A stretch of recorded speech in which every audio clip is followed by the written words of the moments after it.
ዩናይትዶች ሩበን አሞሪም ካባረሩ በኋላ እንግዲህ የመጀመሪያ ጨዋታቸውን ከበርንሌ ጋር እንግዲህ አቻ መለያየት ችለዋል። ፍሌቸር እንግዲህ ዩናይትድን እየመራ የመጀመሪያው ጨዋታውን ማሸነፍ አልቻለም። ቤንጃሚን ሴስኮ እንግዲህ በፍሌቸር ጨዋታ እንግዲህ የደመቀው ተጫዋች ነው። በሩበን አሞሪም ስር እንግዲህ ከዛ ሁሉ ጨዋታ ሁለት ጎሎችን ብቻ ያስቆጠሩና ሲተች የነበረው ቤንጃሚን ሴስኮ በፍሌቸር ስር በመጀመሪያው ጨዋታ እንግዲህ ሁለት ጎሎችን ማስቆጠር ችሏል። ይህ ተጫዋች ሃትሪክን መስራት የሚችልባቸው አጋጣሚዎች ነበሩ። ዩናይትዶች 10 ኦን ታርጌት ሲሞክሩ በርንሌ ደግሞ አንድ ኦን ታርጌት ሞክሮ ግን ደግሞ በራሳችን ተከላካይ የተቆጠረባት ጎል ተጨምሮም እንግዲህ ሁለት ጎሎችን አስቆጥረው ሁለታቸው ተለያይተዋል። በዚህኛው ጨዋታ እንግዲህ ብዙ የተመለከታቸው ጥሩ የሚባሉ ሳይዶች አሉ፣ መጥፎ የሚባሉ እንግዲህ ጎንም አለ። አንደኛው መጥፎ ጎን ነው የተከላካይ ክፍላችን፣ ጥሩ የሚባሉ ሳይድ ደግሞ አሰልጣኙ ሲቀይራቸው የነበራቸው ተጫዋቾች በጣም ለማጥቃት የሚረዱትና ለማሸነፍ እንደሚፈልግ እንግዲህ ያሳየብን ጨዋታ ይመስለኛል። ሩበን አሞሪም ሲተቹባቸው የነበራቸው አንደኛው ነገር እንግዲህ ዩናይትድ ማሸነፍ ሲገባው ተከላካዮችን በተከላካይ መቀየር፣ ተከላካዮችን ባለቀ ሰዓት ማስገባት የሚለው ነገር ብዙዎች የሚያስተች ነበር።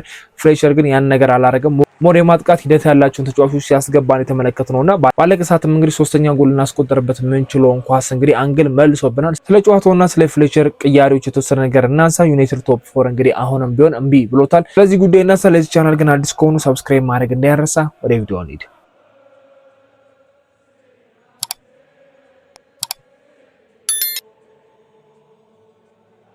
ዩናይትዶች እንግዲህ የመጀመሪያ ጨዋታቸውን ሩበን አሞሪም ካባረሩ በኋላ እንግዲህ ማድረግ ችሏል። ፍሌቸር እንግዲህ ቡድኑን ለአንድ ሳምንት እንኳን ሳይመራ የመጀመሪያ ጨዋታውን እንዲያደርግ እንግዲህ ግዴታ ውስጥ የገባ አሰልጣኝ ነው። ስለዚህ ከሱ ብዙም እንጠብቀው ነገር የለም። የተሻለ ነገር ሊያሳየን አይችልም። ግን ደግሞ እንደ መጀመሪያ ጨዋታ እንደ አራት ተከላካዮቻችን አሪፍ ይሆናል ብለን ስንጠብቅ ነበር። ግን ተከላካዮቻችን ተመሳሳይ ነገር ያሳዩን። በሶስት ተከላካይም ስንጫወት በአራት ተከላካይም ስንጫወት ደካማ የሚባል እንቅስቃሴ የተመለከትነው። በተለይ የሁለተኛውን ጎል ምናልባት ሉክሾንና ማርቲኔዝን ሊያስተች የሚችል ይመስለኛል። የሁለቱም ያንን ኳስ መቆጣጠር የሚችሉትና ጎል እንዳይሆን ማድረግ የሚችሉ ኳስ ነበር። የሄቨንን የመጀመሪያ ፈርስት ሃፍ ኦን ጎል ግን ምንም መቆጣጠር የምንችለው ነገር የለም። ግን ሴኒ ላመንስን መውቀስ የምንችልበት አጋጣሚ ይመስለኛል። ያንን ኳስ ወዴትም ሊያድነው አይችልም ነበር። እዛው ጎል ሆኖ ቢጠብቅና ያንን ሴቭ ማድረግ የሚችልበት አጋጣሚ ቢፈጠር የተሻለ ነው ብዬ አስባለሁና ሄቨን ተከታታይ ጨዋታዎች እንግዲህ ከሊድስ ጋር በ3 ጎል ተቆጥሮብናል። አሁንም ኦን ጎል ማስቆጠር ችሏልና የታዳጊ ኮንፊደንስ እንዳያጣ ነው እንጂ ምናልባት ዩናይትዶች ይሄን 3 ነጥብ ቢያገኙ ቶፕ 4 ውስጥ የመግባት እድላቸው በጣም ሰፊ ነው። ቼልሲ እንግዲህ ተሸንፏል። ሊቨርፑል ከአርሰናል ጋር ነውና ቶፕ 4 ውስጥ የመግባት እድል ነበረን። አሁንም ግን አባክነነዋል። ብዙ አራቀም። በቤንፎርድ እንግዲህ ከታች መጥቶ እንግዲህ ከኛ በላይ ተቀምጧል። ዩናይትድ አሁን 6ኛ ላይ ተቀምጧል። ቼልሲ ከኛ ዝቅ ብሏል። ሊቨርፑል እስከሚጫወት ድረስ አሁንም በልጦናል። ግን ደግሞ አርሰናል የሚያሸንፍ ከሆነ ከአርሰናል ነጥብ የሚያገኝ ከሆነ አሁንም ተመሳሳይ ነው የሚሆነው። ቢያንስ ነጥቡ መቀነስ አንችልም። አቻው ስለወጣን ብቻ በአንድ ነጥብ ማጥበብ የምንችለው ነገር አይኖርምና ምናልባት ዩናይትዶች አሁንም የቶፕ 4 እድላቸው እንዳለ ነው። ግን ደግሞ ከዚህ በኋላ የሚያገኙት ቲሞች ትንሽ ከበድ ስለሚችሉ ኦሌ ይመስለኛል ኦር ደግሞ ካሪክ የትኛው አሰልጣኝ እንደሚሾሙ ዩናይትዶች በግልጽ እስከሚታወቅ ድረስ አሰልጣኙ ጉዳይ ብዙም ማናወራው ነገር አይደለም። ጨዋታውን ስንመለከት ግን መጥፎ ጨዋታ የሚባል ነገር አይደለም። ቤንጃሚን ሴስኮ የደመቀበት ጨዋታ ነው ብንል የሚዋሽ አይደለም። ቤንጃሚን ሴስኮ ብዙ ሲተች ነበር፣ ጎሎችን አያስቆጥርም፣ እንቅስቃሴዎቹ ይሄን ያህል አይደለም ሲባል ነበር። ግን ደግሞ ኦን ታርጌቶቹ በጣም አሪፍ ነበሩ። ፈርስት ሃፍ ላይ ሲያደርግ የነበረው እንቅስቃሴ ወደ ጎል ሲንቀሳቀስ የነበረው ነገር ጥሩ ነበር። ግን ደግሞ ጎል እምቢ ብሎት ነበር ፈርስት ሃፍ ላይ። ሰከንድ ሃፍ ግን ጥሩ የሚባል እንቅስቃሴዎችን አድርጎ 2 ጎሎችን ማስቆጠር ችሎ የመጀመሪያ ያቻ ጎል አስቆጠር። ከዛ ሁለተኛ ደግሞ መሪ የሚያደርገን ኳስ ነው ያስቆጠረውና የዶርጉንም አሲስት የሁለተኛውን ጎል አለማድረግ አንችልም። የሲስኮንም ፊኒሺንግ ደግሞ ድንቅ ፊኒሺንግ ነበርና ሁለቱም ጥሩ የሚባል እንቅስቃሴ አድርጓል። ግን ደግሞ ያቺ ኳስ 3 ነጥብ ልታሳካልን አልቻለችም። የተከላካዮቻችን ግምት ሁለተኛ ጎል እንዲቆጠር አድርጓልና ፍሌቸር ጨዋታውን ለማሸነፍ ሲያደርግበት የነበረው እንቅስቃሴ በጣም አሪፍ ነበር። ሩበን አሞሪም ብዙ ሲያስተቻቸው የነበረው ነገር ዩናይትድ ማሸነፍ ሲፈልግ ተጫዋቾች የሚያስገባቸው ተጫዋቾች የማጥቃት ሂደት ያላቸው አይደለም፣ ተከላካይ ነው ሲያስገቡ የነበሩት ብሎ ብዙ ጊዜ ሲተቹ ነበርና ፍሌቸር በዛ በተቃራኒ ነበር ሲያደርግ የነበረውና ካስሜሩን አስወጥቶ ሜኑ ሲያስገባ ነበር። ያው ብሩኖ ፈርናንዴስ ከጉዳት ስለመጣ ግዴታ ሜሰን ማውንትን መጠቀም የተሻለ ነገር ነው ብዬ አስባለሁ። እሱንም የተሻለ ነገር አድርጓል። ጥሩ እንቅስቃሴ ሲያደርግ የነበረውን ቤንጃሚን ሴስኮ ሜዳ ላይ አቆይቶ እንግዲህ ኩኛን አስወጥቶ እንግዲህ ዝርክዚንም ሲያስገባ ተመልክተናልና በመጨረሻም እንግዲህ አሪፍ ታዳጊ አሳይቶናል ብዬ አስባለሁ። ጋርኔቪልም እንግዲህ ይሄ ታዳጊ እስካሁን ድረስ የት ነበር ሲል እንግዲህ ሌሴንም ማድነቅ ችሏል። ያቺ የአንገል ኳስ እንግዲህ ምናልባት ሁላችንም ኳሱን ለተመለከተ ሰው የምታጓጓ ኳስ ነበረች የዩናይትድ የአንግል። ነገር ግን በጣም በዚህ አመት በጣም ግግም ያለብን ይመስለኛል። ያቺ ጎል ተቆጥራ ቢሆን ዩናይትድ 3-2 የሚያሸንፍበት አጋጣሚ ታዳጊውም ራሱን የሚያሳይበት ግን ደግሞ አሁንም ራሱን አሳይቷል ብዬ በዚህ ጨዋታ መናገር ይችላሉ። ድንቅ የሚባሉ 2 ኳሶችን ሞክሯል። የመጀመሪያው አንግል መለሰበት፣ አንደኛው ደግሞ ኦፍ ታርጌት ነበረ። አሪፍ የሚባል እንቅስቃሴ አድርጓል ብዬ አስባለሁና ምናልባት ቀጣይ ናማድ ብራይን ምቤሞ ወደ አፍሪካ ዋንጫው እስከ ፋይናል ድረስ የሚሄዱ ከሆነ በግራው ሳይድ ጥሩ የሚባል እንቅስቃሴ የሚያሳይ ነገር እየተመለከትን ይመስለኛልና ፍሌቸር እንደ መጀመሪያ ጨዋታ መጥፎ ነው ብዬ መናገር የምችለው ነገር አይደለም። በተከላካይ ድክመታችን ግን መች እንደሚሻሻል በየትኛው አሰልጣኝ እንደሚሻሻል እርግጥ አይደለም። በአሁንም በአሞሪም ስርም ተመልክተናቸዋል። ስህተቶች አሉ።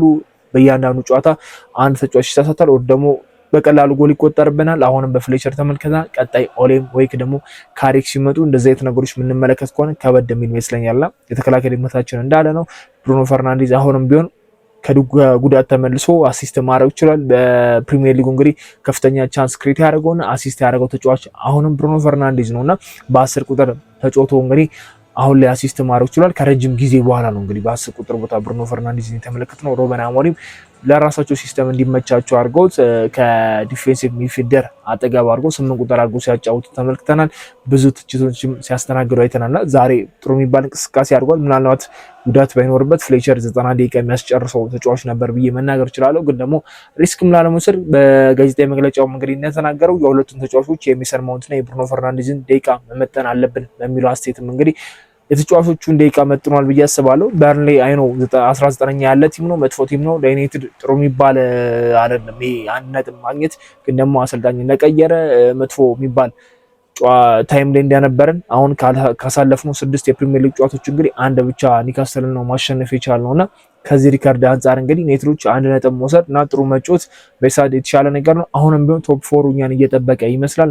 በጣም ትልቅ የሚባል ጋፕ የለንም ከአራተኛ ከተቀመጠው ሊቨርፑል እና ምናልባት በአርሰናል ጨዋታ ነጥብ የሚጥል ከሆነ አሁንም እድሉ አለን። ግን ደግሞ ከፊት ለፊታችን ያሉ ትልቅ ጌሞች ናቸው። በፕሪሚየር ሊጉ የምናደርገው ከኤፍኤ ካፕ ከብራይተን ጨዋታ በኋላ ሲቲና አርሰናል ስለሆነ ዩናይትድ ከሊድስም ወይ ከበርንሊ ነጥብ ወስዶ ቢሆን ኖር የተሻለ ነበር ብዬ መናገር እችላለሁ። ያው አንዳንድ ነጥብ ወስደናል። የበርንሊን ጨዋታ ግን 3 ነጥብ የምናሳካበት ጨዋታ ይሆናል ብዬ አስቤ ነበር ከነበረን ጨዋታ አንጻር። ግን ኦንጎሏ ትንሽ ፈርስት አፍረበሰችን። እየተመራን ወደ ረፍትም ባንወጣ ጨዋታውን የማሸነፍ እድል ነበረን። ግን ደግሞ ተመልሰንም ጨዋታውን ኮንትሮል አድርገን ለማሸነፍ ቀርመን ነበር።